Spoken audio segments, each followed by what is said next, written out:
असतो मा सद्गमय। अब असत्य से सत्य की ओर आखिर हम कैसे जाएं?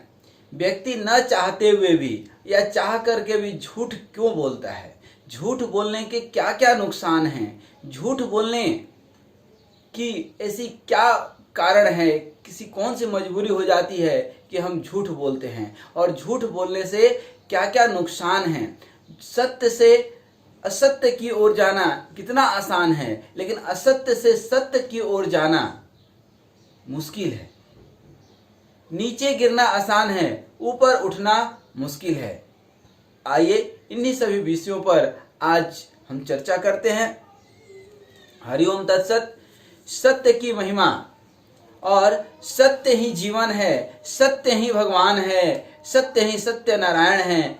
ऐसी तो अनेकों कहानियां सुनते आ रहे हैं और जो है असत्य के दोष भी हम लोग सुनते आए हैं कि व्यक्ति नरक का भागी है, नरक जाना पड़ता है। सत्य भगवान का स्वरूप है, सत्य में अमृत छिपा है, सब जानते हैं, फिर भी हम लोग सत्य क्यों नहीं बोल पाते हैं? सत्य को स्वीकार क्यों नहीं कर पाते हैं? झूठ में ही हमारा अनुराग है, झूठ बोलना ही अच्छा लगता है, झूठ से ही सब तरह का लाभ होगा, ऐसी हमारी धारणा बन गई है। गोस्वामी तुलसीदास जी श्री रामचरितमानस में लिखते हैं, झूठ ही लेना, झूठ ही देना, झूठ। ये कलयुग का पहचान उन्होंने बता दिया। आखिर ऐसा क्यों?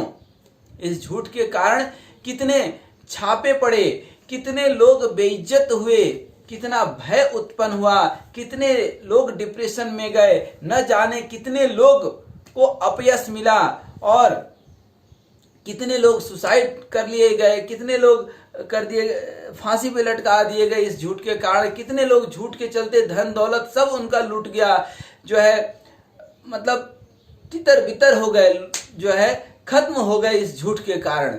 लेकिन फिर भी दुनिया झूठ बोलने में लगी हुई है, उसको एक रस मिल रहा है। आखिर ऐसा क्यों? एक झूठ को छिपाने के लिए 100 झूठ बोलने पड़ते हैं। जरा देखिए तो सही, एक झूठ को छिपाने के लिए 100 झूठ बोलने पड़ते हैं और 100 झूठ बोलने में संकोच नहीं होता है। हमारा मानना है कि 100 झूठ से एक झूठ को छिपा लेंगे और वही सत्य है, इसका एहसास हम लोगों को करा देंगे। यही हमारा सबसे बड़ा गलतफहमी है। यह कभी विचार नहीं करते हम कि एक झूठ के लिए जब 100 झूठ बोलना पड़ता है तो 100 के लिए और 100 कितना 10,000 झूठ, फिर 10,000 को बचा, मतलब झूठ का जो है एक बड़ा मीनार खड़ा हो जाता है, ठीक ना। फिर ये असत्य हमें कहाँ ले जाएगा, ये झूठ हमें कहाँ ले जाएगा, हम इस चीज को नहीं पकड़ पाते हैं। आप जाइए थाने, पुलिस, कोर्ट, कचहरी, वहां सिर्फ झूठ ही झूठ हैं। मुझे लगता है 99% सिर्फ झूठ पर ये चल रहे हैं। यदि झूठ आदमी बोलना बंद कर दे, असत्य बोलना बंद कर दे, तो ये सारे थाने, पुलिस और जो है कोर्ट कचहरी सारे बंद हो जाएं। ये सारा बिजनेस झूठ का है, असत्य का है। जितने वकील हैं काले कोट वाले, जितने कौवे हैं, सबका बिजनेस बंद हो जाए। लेकिन आदमी है कि सुधरने को तैयार नहीं है, झूठ में रस उसको मिलते रहता है, क्योंकि कहीं ना कहीं दो में से कोई एक झूठ बोल रहा है, तभी तो कोर्ट कचहरी जाने की जरूरत पड़ी, थाने पुलिस जाने की जरूरत पड़ी, ठीक है। अब क्या इतने लोग हमारे देश में, विदेश में, हर व्यक्ति कोई ना कोई धर्म को अवश्य मानता है, जप तप पूजा पाठ दान तीर्थ सब कुछ करता है। क्या वह ये नहीं समझता है कि असत्य का दुष्परिणाम क्या होगा? असत्य हम बोलते हैं, इस पाप से कौन रक्षा करेगा? हमने यह धारणा बना रखी है कि अगर हम सत्य बोलेंगे तो हमारा सब कुछ चले जाएगा, मेरा वैभव, मेरी संपदा, मेरा यश, मेरा नाम, मेरा प्रतिष्ठा सब तो झूठ के बल पर ही टिका हुआ है। अगर हम सत्य बोलना शुरू करेंगे तो ये सब एक एक कर उसी प्रकार चले जाएंगे जैसे सूरज उदय होने पर अंधकार चले जाएगा। ऐसी धारणा लोगों ने बना रखी है। यह एक विचित्र बात है कि बातचीत में हम सत्य की प्रशंसा करते हैं। अगर हम कभी सत्य बोले हैं, सत्य आचरण किए हैं, तो उसकी चर्चा सबके सामने बार बार करते हैं। इसका मतलब है कि सत्य की महानता को तो हम स्वीकार करते ही हैं, लेकिन आचरण में सत्य का पालन नहीं करते हैं। क्योंकि ऐसा क्यों?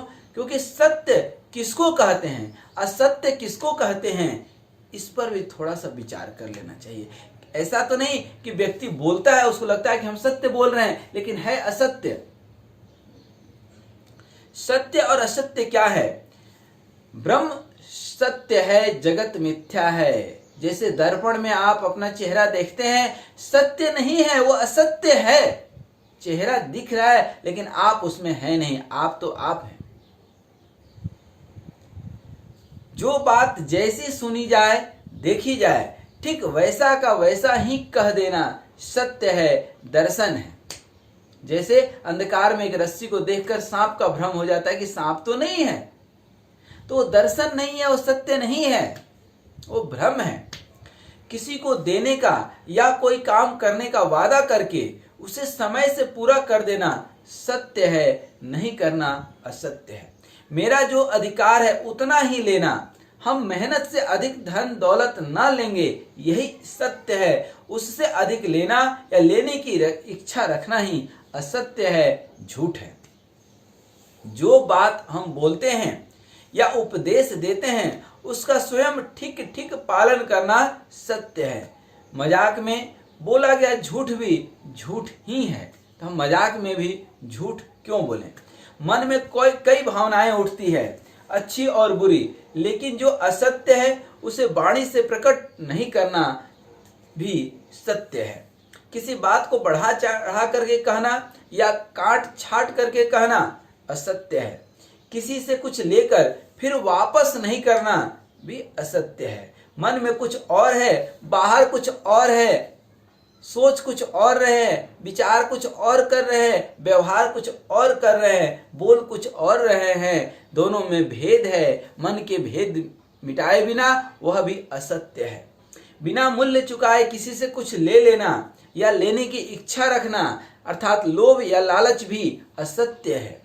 बिना काम किए मजदूरी लेना, आप कहीं नौकरी करते हैं, सिर्फ टाइम पास करते हैं और सैलरी लेते हैं, वो भी असत्य है, पाप का घड़ा भरेगा, ध्यान रखिएगा। सबके साथ बिना भेदभाव के समान व्यवहार करना सत्य है। ऊंच नीच छोटा सब बराबर है भगवान के नजर में। अपने और पराये का भेद ही हमें असत्य की ओर ले जाता है। मेरा लड़का कोई गलती किया तो वह ठीक है, दूसरे का लड़का वही गलती किया तो गलत है, यह असत्य आचरण है। गलती चाहे जिसने भी की हो वह गलत है, मतलब गलत है, यही सत्य आचरण है। जो आपने उपार्जित धन से संतुष्ट है, उससे अधिक पाने की इच्छा नहीं रखता, वही सत्य बोल सकता है, क्योंकि लोभ लालच सत्य का दुश्मन है। प्रशंसा पाने की इच्छा और अपयश से डरने की इच्छा से भी हम झूठ बोल देते हैं। अतः चाहे जितना निंदित होना पड़े फिर भी झूठ नहीं बोलना चाहिए। झूठी प्रशंसा पाने की इच्छा ही असत्य है। सत्यवादी के पास छिपाने के लिए कुछ नहीं होता, उसका जीवन एक खुली किताब की तरह होता है। अगर ऐसा नहीं है तो वह भी असत्य है। व्यक्ति झूठ क्यों बोलता है, असत्य बोलने के कारण क्या है? तो असत्य बोलने के 4-5 मुख्य कारण हैं। लोभ है, आत्म प्रशंसा है, भय है, डर है, बैर है, दुश्मनी और वासना है। सबसे पहला है लोभ। असत्य बोलने का मुख्य कारण में पहला कारण है लोभ। असत्य से तत्काल लाभ होता है, ऐसा लोग सोचते हैं। यह बात दूसरी है कि उस असत्य का बड़ा दुखद परिणाम झूठ बोलने वाले को भोगना पड़ता है। मैंने एक बिल बनाया जिसमें मुझे 1000 मिलना चाहिए, लेकिन थोड़ा सा झूठ बोलने से 2000 का बन गया। तो यह जो 1000 अधिक पाने का लोभ है वह हमें झूठ बोलने के लिए विवश कर देता है। जब 1000 रुपया अधिक मुझे मिलता है तो हम अपने को उस व्यक्ति से श्रेष्ठ मानने लगते हैं जो सत्यवादी है। उसकी अपेक्षा हमारा घर अधिक वैभव से संपन्न होता है। लोभ सिर्फ पैसा का ही नहीं होता, किसी वस्तु का लोभ भी हमें झूठा बना देता है, झूठ बोलने के लिए विवश कर देता है, मुझे सत्य पथ पर चलने से विचलित कर देता है, मुझे सत्यवादी से असत्यवादी बना देता है। अतः लोभ असत्य का सबसे बड़ा कारण है। लोभ और लालच सबसे बड़ा कारण है झूठ बोलने का। अब दूसरा है आत्म श्लाघा, आत्म प्रशंसा। अब ये जो है आजकल लोग अपनी आत्म प्रशंसा इतनी करते हैं, इतनी प्रशंसा करते हैं, वस्तुतः यदि कोई व्यक्ति अपनी आत्म प्रशंसा करता है इसका मतलब वो झूठी ही प्रशंसा कर रहा है। जिसके अंदर हकीकत होगी प्रशंसा के लायक कुछ, वह अपनी प्रशंसा स्वयं क्यों करेगा। अपनी प्रशंसा सुनने की इच्छा, अपनी प्रशंसा किसे अच्छा नहीं लगती। हम यह चाहते हैं कि लोग मुझे औरों की अपेक्षा श्रेष्ठ समझें। अपनी झूठी बड़ाई खुद ही करते हैं, अपने धन की, ज्ञान की, परिवार की बढ़ा चढ़ा करके चर्चा करते हैं। अर्थात हम झूठ का सहारा लेते हैं और सत्य को कहीं ना कहीं छोड़ देते हैं। तो झूठ बोलने का दो कारण हमने देखा, सबसे पहला लोभ और दूसरा आत्म प्रशंसा। तीसरा कारण है भय। हम डर से भी कई बार झूठ बोलते हैं। उदाहरण के लिए एक विद्यार्थी परीक्षा में फेल कर गया। बहुत देर तक वह सोचते रहा कि कैसे कहें हम घर जाकर के कि हम फेल हो गए, लोग क्या कहेंगे। सबसे बड़ा रोग क्या कहेंगे लोग। अब मैं सबकी नज़र में गिर जाऊंगा यदि बता दूंगा कि मैं फेल हो गया। मित्र उपहास करेंगे, पिताजी नाराज होंगे, माताजी दुखी होंगी। अंत में उसने निर्णय लिया कि हम झूठ बोल देंगे कि हम प्रथम श्रेणी से पास कर गए, बाद में देखा जाएगा जो होगा। कई बार व्यक्ति यही सोचता है कि जो होगा देखा जाएगा, तो होता भी है और देखता भी है, लेकिन फिर बताने लायक नहीं बचता है दुनिया को। अब लेकिन बाद में जब लोगों को पता चला कि वह तो फेल हो गया था, तो वह निंदा का पात्र बना, साथ ही झूठ बोलने के कारण सबकी नजरों में गिर भी गया। कहीं छुट्टी नहीं मिले इस भय से झूठा कारण हम लोग बता देते हैं, एप्लीकेशन दे देते हैं कि पिता बीमार है, हालत नाजुक है, इत्यादि इत्यादि। मनोनुकूल पोस्टिंग के लिए झूठे कारण हम लोग गिना देते हैं, इस भय से कि सच बोलने से सुनवाई नहीं होगी। किसी को कुछ देना है लेकिन पत्नी नाराज हो जाएगी, इस भय से 1000 देते हैं तो कहते हैं 100 ही दिए थे। पिता की डांट के भय से झूठ कह देते हैं कि मित्र के पास पढ़ने गए थे, जबकि वास्तव में हो सकता है कि सिनेमा गए हों, गप मार रहे हों। पति के भय से पत्नी बड़ी आसानी से झूठ बोल देती है कि आपके दिए रुपये कम पड़ गए, उससे कुछ बचा नहीं। छात्र शिक्षक से जो है झूठ बोलने में जरा भी विलंब नहीं करता कि होमवर्क इसलिए नहीं बना क्योंकि कल मुझे बुखार आ गया था, लाइट चली गई थी, कोई गेस्ट आ गए थे, इत्यादि इत्यादि बहाने। इस तरह झूठ के भय से हम मतलब सत्य को कहीं ना कहीं छिपा लेते हैं, और यह विडंबना है कि इसको बिल्कुल बुरा हम नहीं मानते, न ही कभी इसके लिए पश्चाताप होता है। जबकि झूठ बोलने का ये तीसरा सबसे बड़ा कारण क्या था? भय। आप कचहरी चले जाइए, कहीं कोर्ट चले जाइए, थाने पुलिस चले जाइए, न्यायालय चले जाइए, लेकिन न्यायालय का मतलब ये जहाँ सिर्फ अन्याय होता हो, सिर्फ ह्यूमिलिएशन है, वहां पता नहीं मानवाधिकार वाले कभी जाते हैं कि नहीं वहां पर। वहां सिर्फ ह्यूमन बीइंग का ह्यूमिलिएशन होता है, सिर्फ जो है प्रताड़ित किया जाता है, चाहे वो अच्छा हो या बुरा हो। हाँ, अच्छे लोगों को ज्यादा प्रताड़ना वहां मिलती है क्योंकि खुद व खुद गिल्टी फील होता है। कई बार अच्छे लोग भी जो है कोर्ट कचहरी के मामले में फंस जाते हैं, थाने पुलिस में फंस जाते हैं। पुलिस वालों की कहें तो शायद ही सैकड़ों में कोई एक आध ईमानदार मिल जाता है, तो बड़ी खुशी होती है कि अच्छा चलो ये अपने वर्दी का सम्मान रखा है। नहीं तो पुलिस वालों को देख करके लोग डर जाते हैं, पता नहीं ये कहां से आ गया। मैंने कई बार देखा पुलिस वाले ट्रेन में टिकट मांगते रहते हैं, क्या उनका ये अधिकार है? नहीं है। पुलिस वालों को हमने देखा कई बार ट्रेन में आधार कार्ड चेक करते रहते हैं, जिसके पास आधार कार्ड है ठीक है, नहीं है तो 10 रुपए ले लेते हैं। क्या 10 रुपए से उनका परिवार चल जाएगा?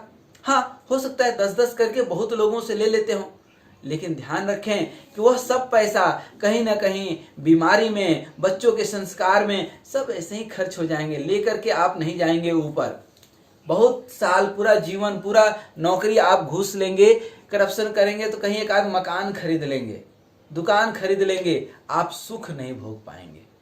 गाड़ी खरीद लेंगे लेकिन वो गाड़ी हॉस्पिटल से घर वापस नहीं जाएगी, घर और हॉस्पिटल में ही लगी रह जाएगी। कहने का मतलब है कि जो न्यायालय में हैं ज़्यादातर लोग गलत ही हैं, वहाँ पर ज़्यादातर लोग, बहुत ईमानदार लोग बहुत कम जो है, और humiliation there is too much.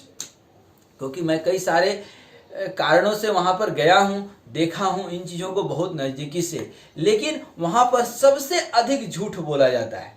कहने के लिए न्यायालय है, सच बोलने से दंड मिल जाएगा इसका भय लगा हुआ रहता है। हम झूठी गवाही देते हैं, झूठा तर्क देते हैं, झूठे दस्तावेज तैयार करके पेश करते हैं। जब इन झूठ के सहारे हम जो है बरी हो जाते हैं, जमानत मिल जाता है, तो झूठ की महिमा गाते हैं और घर आकर के सत्यनारायण भगवान की पूजा भी करते हैं। असत्य करके सत्यनारायण की पूजा करते हैं। वकील रखते हैं सिर्फ झूठ बोलने के लिए ही। जो वकील जितना पुरजोर तर्क के साथ झूठ बोलता है वह उतना ही सत्यवादी समझा जाता है, महंगा वकील समझा जाता है। वे इस बात को नहीं समझते हैं कि हम वो झूठ बोलकर केस जीत गए और सत्यनारायण भगवान की पूजा करते हैं और सत्य बोलने से जो है सत्यनारायण भगवान प्रसन्न होते हैं। इस चीज को हम भूल जाते हैं। हम यह भी नहीं समझते हैं कि जो अपराध मैंने किया था उसका दंड तो भगवान की अदालत में हमें मिलेगा ही। प्रकृति का सिस्टम बहुत ही स्ट्रांग है।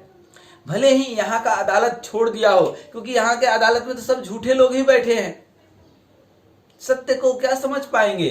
साथ ही झूठ बोलने का एक और अपराध जो हमने कर दिया उसका भी दंड मिलेगा। वकील भी खुश, मुवक्किल भी खुश, लेकिन सत्य स्वरूप भगवान की आंखों से क्या छुपा है। सब नरक जाएंगे और जीते जी नरक भोगते हैं। उन्होंने तो सब देख लिया, लेकिन इसकी परवाह किसको है। दंड का भय, डांट खाने का भय, अपयश का भय, हमारा धन चले न जाए इसका भय, मृत्यु का भय, जेल का भय हमें झूठ बोलने को विवश कर देता है। तो झूठ बोलने की व्यवस्था में 3 कारण अभी तक हम लोग देख लिए। लोभ, आत्म प्रशंसा, क्योंकि जो भी आत्म प्रशंसा करता है मानकर चलिए कि वो झूठ ही कर रहा है। और तीसरा भय, चौथा बैर। कई बार ऐसा लगता है दूसरों का अहित करके कि जिसकी प्रकृति है वह भी असत्य का सहारा लेता है, झूठे मुकदमे में फंसा देता है। जिस कार्य से अपने शत्रु का बुरा हो उसके लिए झूठ पर झूठ बोलने में भी व्यक्ति संकोच नहीं करता है। बगैर अगर बैर नहीं होता तो सत्य ही बोलता। वो दुश्मनी निकालने के लिए लोग झूठ बोलते हैं। कई बार इसलिए भी झूठ बोलते हैं, ऐसा लगता है कि सत्य बोल देंगे तो सामने वाला मेरा दुश्मन हो जाएगा। अरे होने दो ना, यदि सत्य बोलने से वह दुश्मन हो जाता है तो दुश्मन ही सही, ऐसे लोगों से दुश्मनी ही सही। 5वां जो सबसे बड़ा कारण है झूठ बोलने का वह है काम वासना। वासना जिसको हम चाहते हैं उसे प्राप्त करने के लिए न जाने हम कौन कौन से झूठ के हथकंडे अपनाते हैं। काम की प्रबल इच्छा विवेक को नष्ट कर देती है और जब असत्य का सहारा लेने में कोई संकोच नहीं होता है, जब कोई संकोच नहीं होता है तो हमारी बुद्धि भी विनष्ट हो जाती है, खत्म हो जाती है। फिर तो पाप ही पाप होता है। एक व्यक्ति था राम, जिसका नाम था, वह उसकी एक फ्रेंड थी नेहा, बहुत चाहता था। नेहा बड़े घर की सुंदर पढ़ी लिखी लड़की थी, लेकिन राम अति साधारण परिवार से था। अपने को नेहा के समक्ष लाने के लिए राम ने असत्य का सहारा लेना प्रारंभ किया। पहले तो अपने मित्रों से कहा कि नेहा के परिवार में जाकर मेरे वैभव की झूठी प्रशंसा करो। और आजकल तो ये खूब होता है, हम लोग देखते भी हैं। और शर्म आनी चाहिए उन माता पिता को जो अपने बच्चों को संस्कार नहीं दे पाते हैं। 16 साल 18 साल की लड़की असत्य के रास्ते पर चली जाती है और जब कुछ घटना हो जाता है तो फिर जीवन भर पछताती है। तो मुझे नहीं लगता है कि 14-15 साल या 16 साल की लड़की को इतनी समझदारी नहीं है कि इस तरह का कर्म नहीं करनी चाहिए। फिर लव जिहाद जैसे प्रसंग सुनने मिलता है, तो इतनी खुजली क्यों? क्या समय के साथ थोड़ा सा इंतजार नहीं कर सकते हैं? हर चीज की एक उम्र होती है और उम्र के हिसाब से ही चीजें अच्छी लगती हैं। तो राम भी कुछ ऐसा ही किया। ये राम और राम भगवान नहीं है, ध्यान रखिएगा, ये राम एक संसारिक व्यक्ति का नाम है। तो उस राम ने नेहा को इम्प्रेस करने के लिए तरह तरह के हथकंडे अपनाने लगे, अपने मित्रों से झूठी प्रशंसा करवाने लगा, मित्रों से कपड़े घड़ी उधार लेकर के सुंदर वेशभूषा बना करके डेटिंग करने लगा। एक दिन गांव से उसके पिताजी, जो बहुत ही गरीब थे, अपने बेटे के लिए कुछ सामान और रुपया लेकर आए। उसका कमरा बंद देखकर बगल वाले से पूछा तो उसने नेहा के घर का एड्रेस दे दिया, पता बता दिया। ढूंढते ढूंढते राम के पिता नेहा के घर गए। संयोग से राम वहां से निकल चुका था। दरवाजा खटखटाने पर नेहा के पिता ने और दरवाजा खोला। राम के पिता हैं यह सुनकर उन्हें आदर से बिठाया और घर का हालचाल पूछा। बातचीत में राम के पिता ने कहा कि हम अति साधारण किसान हैं, अपने बेटे को पेट काटकर भी पढ़ाने की इच्छा से शहर में हमने भेजा है। राम पढ़ने में तेज है लेकिन अति महत्वाकांक्षी है। नेहा के पिता ने कहा, आपका लड़का राम नेहा से शादी करना चाहता है, इसलिए झूठे वचनों का, झूठ का सहारा लेकर के उसने अपने को बड़ा आदमी साबित करने की चेष्टा करता रहा है। हमारी नजर में आदमी धन से बड़ा नहीं होता, चरित्र से बड़ा होता है। राम जैसे मेधावी लड़के से अपनी लड़की की शादी करने में मुझे गौरव अनुभव होगा, लेकिन उसके चरित्र में असत्य देख करके हम लोगों के नजर से राम गिर चुका है। आप कृपया जाइए और कॉलेज की डिग्री दिलाने के बदले उसे सत्य का पाठ पढ़ाइए। नेहा के पिता ने राम के पिता को ऐसा कहा कि सत्य की पाठ पढ़ाइए, सत्य की डिग्री ही उसकी सबसे बड़ी डिग्री होगी। सारी बातें जानकर राम के पिता ने कहा, अगर आपकी जगह मैं होता तो मैं भी वही करता, क्योंकि मेरे नज़र में भी डिग्री नहीं सत्य की कीमत है। अगर मेरे जीवन में सत्य नहीं होता तो आज हम फटे हाल नहीं होते। आप लोगों का बहुत बहुत धन्यवाद। इतना कहकर राम के पिता वहां से निकल गए। रास्ते में राम मिल गया। उसने पूछा, बाबूजी आप कब आए, कहाँ गए थे? पिता ने कहा, बेटा मैं तुम्हारा असली चेहरा देखकर आ रहा हूँ, जिसमें तुम्हारा सुंदर रूप था, सुंदर पोशाक थे, तुम्हारी विद्या थी, डिग्री थी, लेकिन सत्य नहीं था। और जहाँ सत्य नहीं है उसके ऐसा कुरूप कोई हो ही नहीं सकता। मेरी तुमसे सारी अपेक्षाएं समाप्त हो गई, मैं वापस जा रहा हूँ। और वे चले गए। राम को लगा कि इस असत्य ने उसका सब कुछ उजाड़ करके रख दिया। अतः काम वासना भी असत्य का कारण है। आज समाज में हम देखते हैं कि इस झूठ फरेब के धंधे में न जाने कितनी जिंदगी बर्बाद हो रही है, कितने परिवार बर्बाद हो रहे हैं। और फिर भी मूर्खता है उन माता पिता का जो अपने बच्चों पे आंख बंद करके विश्वास करते हैं। अरे थोड़ा चेक तो कीजिए, थोड़ा परीक्षा तो लीजिए बच्चों की भी। बच्चों को सत्य तो सिखाइए। खुद भी असत्यवादी, खुद भी हाफ पैंट में। जब माँ बाप ही हाफ पहनेगा तो बेटा तो साफ ही रहेगा। फिर क्या दिक्कत है? कोई घटना घटती है तो फिर चिल्लाने की क्या जरूरत है? अतः काम वासना से आज तक न किसी की वासना तृप्त हुई है, न किसी का पेट भरा है। इससे सिर्फ और सिर्फ अनर्थ ही होता है। इसलिए दूसरे शब्दों में हम कह सकते हैं कि कुछ पाने की इच्छा रखने वाला झूठ बोलता है, क्योंकि उसे यह डर सदा रहता है कि कहीं हम उसे खो न दें। त्यागने वाला ही सच बोल सकता है। राजा हरिश्चंद्र ने अपने पुत्र का कफन मांगने में भी संकोच नहीं किया। सत्यवादी इतना निष्ठुर होता है, लेकिन हृदय से उतना ही कोमल होता है। तो इस तरह से हम लोग 5 कारण देख लिए कि झूठ बोलने की ये 5 मुख्य कारण क्या क्या है। लोभ है, सबसे पहला लोभ है। उसके बाद आत्म प्रशंसा है। उसके बाद डर है, भय है। उसके बाद बैर है कि हम सत्य बोल देंगे तो कहीं दुश्मनी ना हो जाए, सामने वाले को बुरा ना लग जाए। और 5वां कारण था काम वासना। अब 6ठा कारण देखें, वह है अहंकार। 7वां कारण है ईर्ष्या। अहंकार, अपने को बड़ा साबित करना। हर आदमी आजकल अपने आप को बड़ा साबित करने में लगा है। कुछ नहीं, अहंकार उसके अंदर है जो जबरदस्ती अपने आप को बड़ा साबित करने में लगा है। अपने द्वारा किए गए कार्यों को अतिशय गर्वपूर्वक, दूसरों की अपेक्षा अपने को श्रेष्ठ समझना, सम्मान पाने की इच्छा, ये सभी अहंकार के ही रूप हैं। अपने को श्रेष्ठ साबित करने के लिए हमें झूठ बोलने में भी संकोच नहीं होता है। अतः अहंकार ही असत्य की जननी है। यह अहंकार के कारण ही व्यक्ति धीरे धीरे असत्य बोलने की कोशिश करता है। ईर्ष्या, द्वेष, क्रोध, मोह, मत्सर आदि ये सारे दुर्गुण असत्य के कारण ही, झूठ के कारण ही पैदा होते हैं।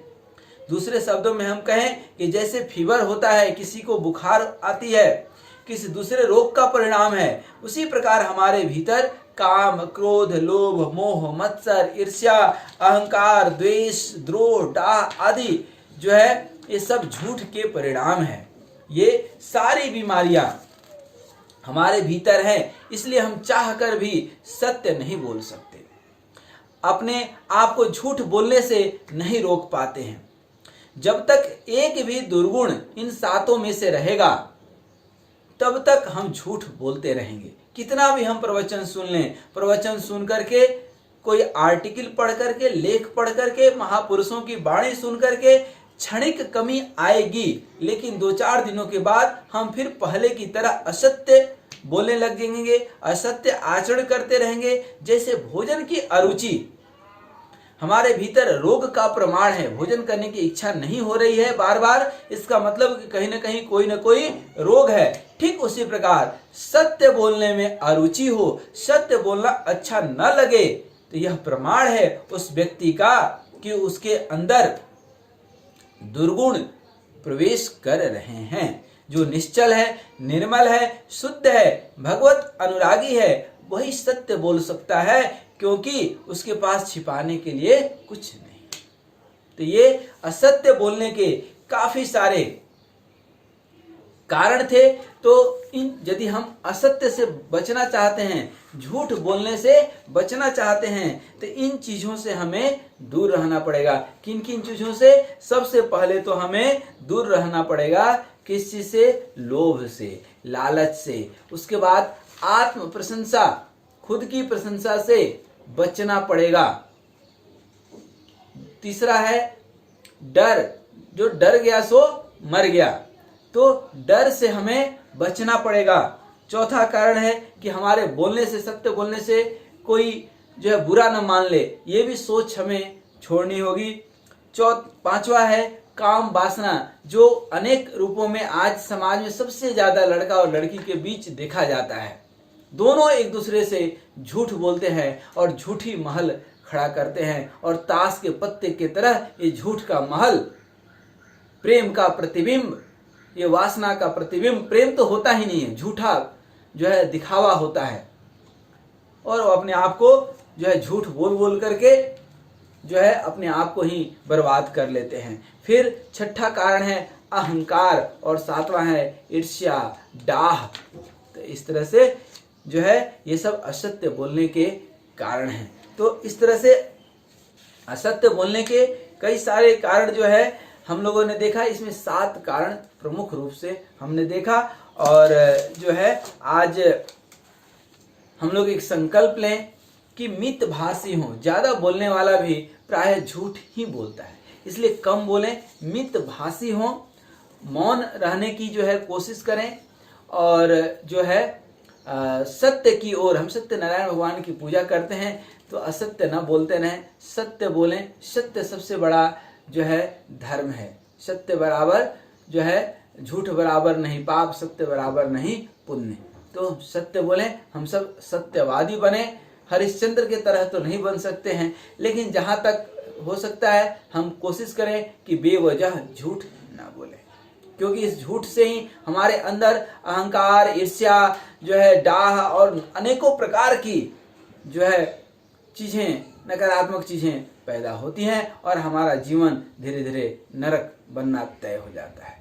इन्हीं शुभकामनाओं के साथ कि आज से हम सब सत्य बोलेंगे, सत्यवादी की तरह जीवन जिएंगे, चाहे हमारे साथ जो होना होगा परमात्मा कर ले, क्योंकि करने वाला तो वही है। तो फिर आज से हम लोग संकल्प लें इन्हीं शुभकामनाओं के साथ कि आज से हम सत्य बोलेंगे। नमस्कार, धन्यवाद।